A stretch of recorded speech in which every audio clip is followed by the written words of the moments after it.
Nous lisons la parole de Dieu ce jour dans l'évangile de Matthieu, le chapitre 4, les versets 17 à 22. Matthieu chapitre 4, les versets 17 à 22. Voici le contenu de ce passage. Dès ce moment, Jésus commença à prêcher et à dire « Repentez-vous, car le royaume des cieux est proche. » Comme il marchait le long de la mer de Galilée, il vit deux frères, Simon appelé Pierre et André son frère, qui jetaient un filet dans la mer, car ils étaient pêcheurs. Il leur dit, « Suivez-moi, et je vous ferai pêcheurs d'hommes. » Aussitôt, ils laissèrent les filets et le suivirent. De là, étant allé plus loin, il vit deux autres frères, Jacques, fils de Zébédée, et Jean, son frère, qui étaient dans une barque avec Zébédée, leur père, et qui réparaient leurs filets. Il les appela, et aussitôt, ils laissèrent la barque et leur père et le suivirent. La parole de Dieu qui vient d'être lue demeure éternellement. Prions le Seigneur. Seigneur notre Dieu, nous te disons merci pour cette occasion de partage. Viens nous parler, viens éclairer ta parole pour nous, pour notre intelligence, pour notre foi. Au nom de ton Fils Jésus-Christ, nous t'avons prié. Amen. Bien-aimés dans le Seigneur, Jésus, au début de son ministère, se retrouve devant des épreuves. La première, c'est la volonté du malin, du diable, de l'assujettir. Il va passer 40 jours et 40 nuits dans le désert. Et la parole de Dieu nous fait comprendre qu'au terme de ces 40 jours, le diable, ayant échoué dans toutes ses tentatives, va prendre tout simplement la clé des champs et immédiatement les anges vont venir au service du Fils de Dieu. La deuxième épreuve qui précède notre passage est ici l'information selon laquelle Jean-Baptiste a été livré. C'est quand même une nouvelle terrible, mais malgré cela, le Seigneur, quand il apprend, il n'a pas peur, il va continuer, n'est-ce pas, son chemin. C'est ainsi qu'il va se retrouver ici en Galilée, après avoir quitté Nazareth, et nous nous retrouvons ici avec cette lumière qui est celle de sa présence à côté, ici, des villes de Zébulon et de Nephtali. Et c'est à partir de là que Jésus va commencer à prêcher. Parce que cette lumière a éclairé, selon la prophétie, les villes qui étaient autour de Capernaum.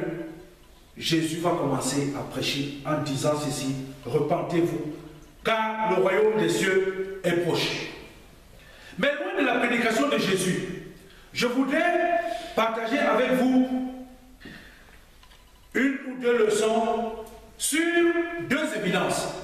La première évidence, elle nous vient du verset 19. Lorsqu'il dit, « Suivez-moi et je ferai de vous pêcheurs d'hommes. » Suivez-moi et je ferai de vous pêcheurs d'hommes. Et une deuxième évidence dans ce texte où il est dit, il les appela, c'est au verset 22, et aussitôt il laissait la barque et leur père et le suivit. Des frères, deux familles déjà qui sont interpellées par le Seigneur. D'abord Pierre, Simon, Pierre et André, et ensuite Jacques et son frère Jean. Je voudrais m'appuyer sur le verset 19. Suivez-moi et je ferai de vous pêcheurs d'hommes. Le thème que je voudrais vous proposer par rapport ici à la leçon, à la morale que nous pouvons tirer ce jour de ce passage de l'évangile est le suivant. Suivre Jésus et non le précéder. Ou alors suivons Jésus mais ne le précédons pas. Suivons Jésus mais ne le précédons pas. Bien-aimés dans le Seigneur, suivre. Lorsque le Seigneur dit suivez-moi, cela voudrait dire que c'est lui qui est devant et ceux qu'il appelle viennent derrière. Nous sommes un peu loin tout de suite de l'image que nous avons aujourd'hui dans toutes les églises. La parole du Christ aujourd'hui vient après ceux qui sont censés avoir été appelés par lui et qui sont membres de l'église.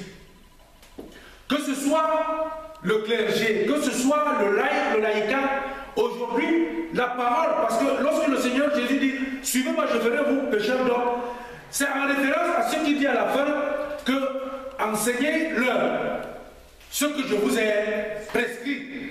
Et donc, la parole du Christ est ce qui doit toujours précéder et non être à la traîne. Bien-aimé dans le Seigneur, je me suis posé des questions. Est-ce que dans ce texte, un peu comme dans plusieurs textes, on ne se retrouverait pas dans une forme sous la pointe de celui qui a écrit d'une forme de machisme? Parce que Jésus ici, il est mis dans sa bouche que je ferai vous pécheurs d'hommes. Pécheurs d'hommes.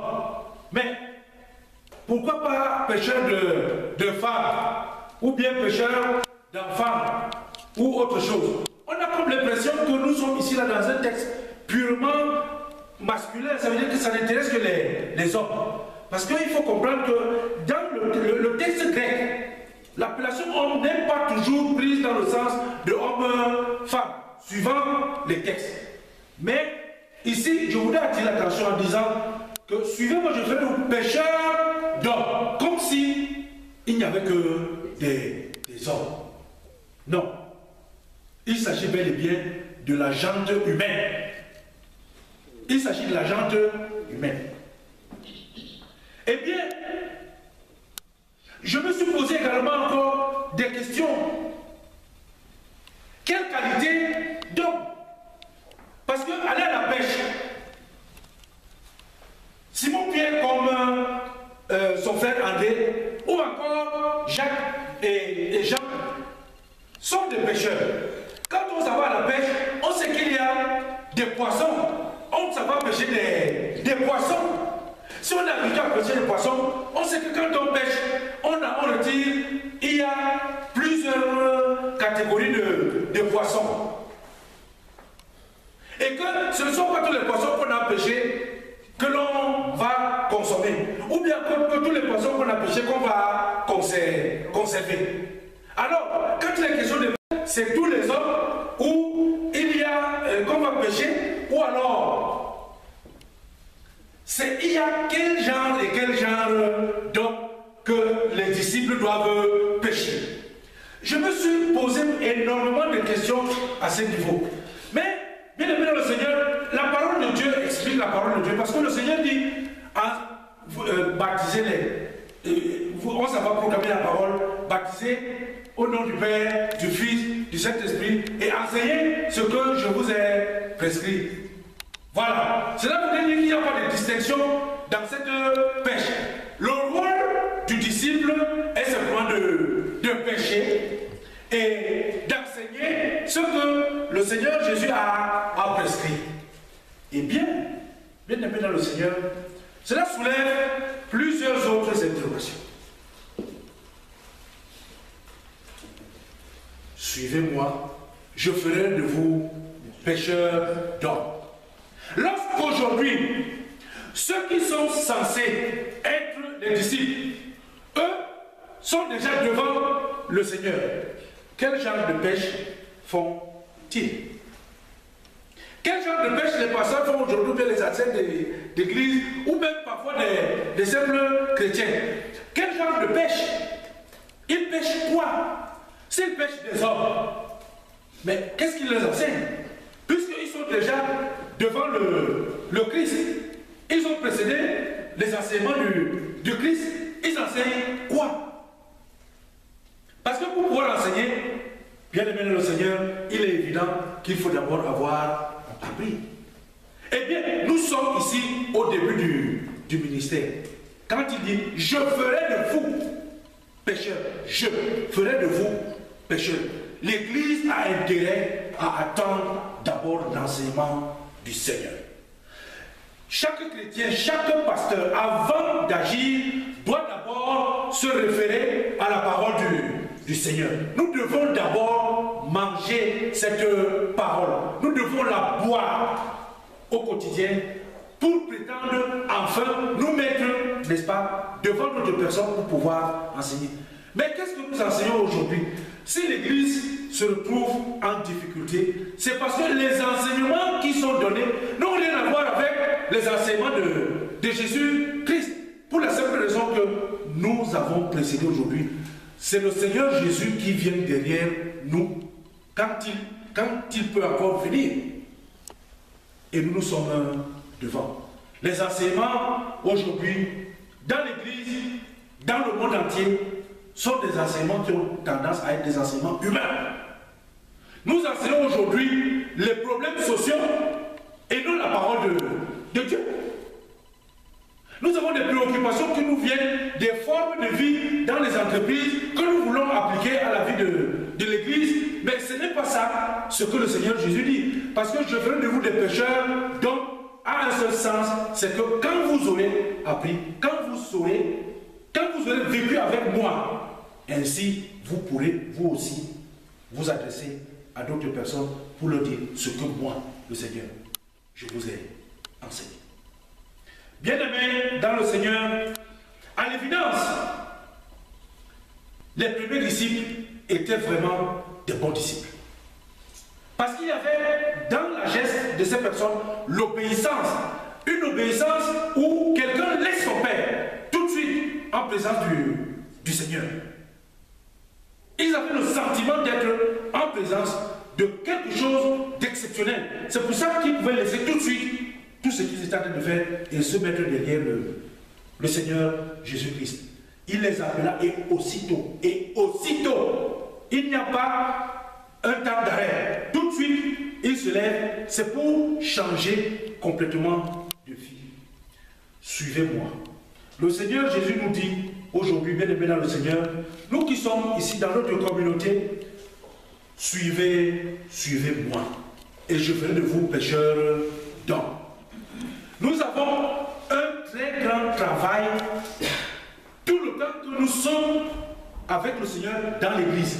Parce que être pécheur d'hommes est un travail excessivement difficile, à l'image ici là de la pêche, même de simples poissons.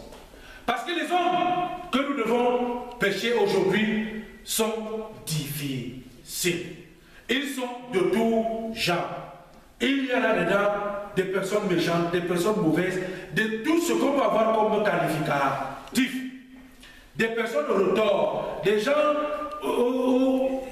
bon, j'éviterai d'utiliser des expressions qui ne sont pas vraiment propres ou bien qui sont impropres au langage chrétien. Je voudrais dire que nous avons à affronter des êtres humains pour porter la parole de Dieu qui ne veut plus, que les gens ne veulent plus entendre. Les gens ne veulent pas entendre aujourd'hui cette parole de Dieu où le Seigneur dit qu'il faut aimer le prochain comme soi-même. Cette parole, les gens ne veulent plus en entendre parler. À la suite donc, bien-aimés dans le Seigneur, de tout ce que nous avons vécu ces derniers temps ici, en France, et qui tourne dans le monde, où on voit des nouvelles formes de haine.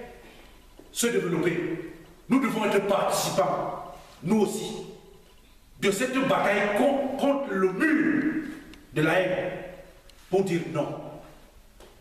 Si nous voulons être des pécheurs d'hommes, nous avons des gens qui sont pleins de haine en face, mais il nous appartient ici là de suivre Jésus. Parce que ce n'est qu'après avoir été derrière le Christ que nous serons capables de faire tomber les murs.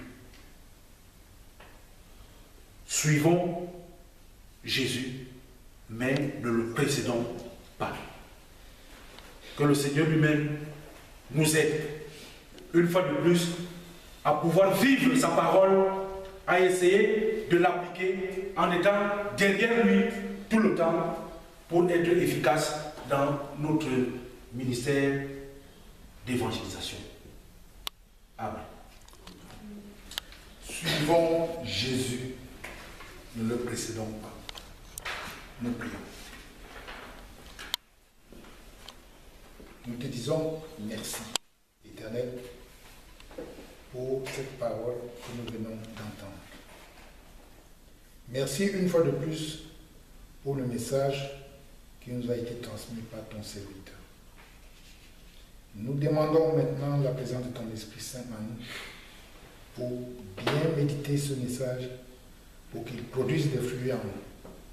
Surtout, Éternel, fais en sorte que nous ne l'oublions pas et que nous puissions le transmettre à d'autres, ceux-là qui n'ont pu être avec nous ce jour.